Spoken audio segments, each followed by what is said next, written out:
Good evening. Welcome to the evening news. I'm your host for tonight, Catboy Kunhua. In the news, 2 Canadians are portaging a pair of canoes up Mount Everest. If you don't know, portage means you carry a canoe on land. We actually have a specific word for that in Canada. Anyway, the brothers Kyle Roberts and Tom Schellenberg arrived at base camp yesterday after 18 days of hiking with their canoes. The brothers say they're doing this because they want to bring attention towards mental illness.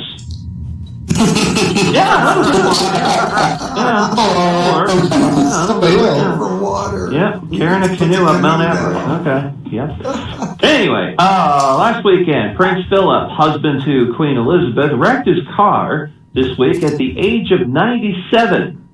By coincidence, Betty White also made the news this week by turning 97 upon her birthday, which confirms that at the age of both of them, at the age of 97, Prince Philip and Betty White are officially the oldest people in the world who can trend regularly on Twitter without you having to worry about them being dead. Also this week, Fox News apologized for showing a graphic that Ruth Bader Ginsburg had passed away.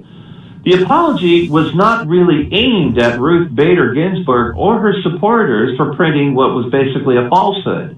The apology was more aimed at Fox News viewers who had their hopes up for a moment.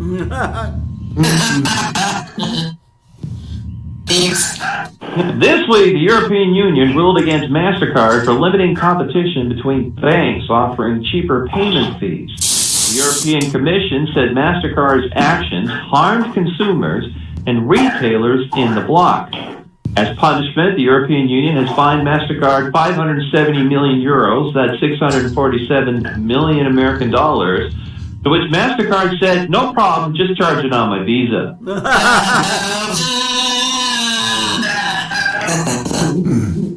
Yesterday was Martin Luther King Day, a day in which America honors King's dream by having a 50% off sale at your local mattress store.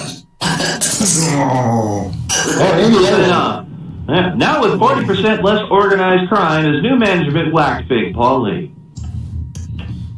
Anyway, this year a lot of people expressed that they are upset with the commercialization of Martin Luther King Day, saying that some people are just cashing in on it, or treating it as a simple day off for some people from work, as they're just invoking the name of Martin Luther King for selfish gains on an unprecedented scale, in a manner that could not be considered more tasteless or utterly tactless. And to that, Vice President Mike Pence said, hold my beer. Pence went on CBS Face the Nation on Sunday, the day before Martin Luther King, where he made this comparison. This is an actual direct quote. One of my favorite quotes from Dr. King was, now is the time to make real the promises of democracy. I think that after King changed America, he inspired us to change through the legislative process to become a more perfect union, and that's exactly what President Trump is calling upon Congress to do.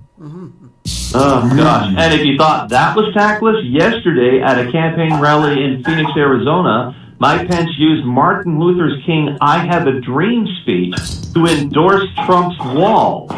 For the record, Martin Luther King did have an opinion on walls when he visited East Berlin in 1964, where he said, for here on either side of the wall are God's children, and no man-made barrier can obliterate that fact. And once that fact was brought up to Donald Trump, he said, well, you know, he didn't say anything about steel slats. No. Say anything about that, you know. And by the way, I think Berlin proved that walls work because you've never seen any Mexicans in East Berlin. Non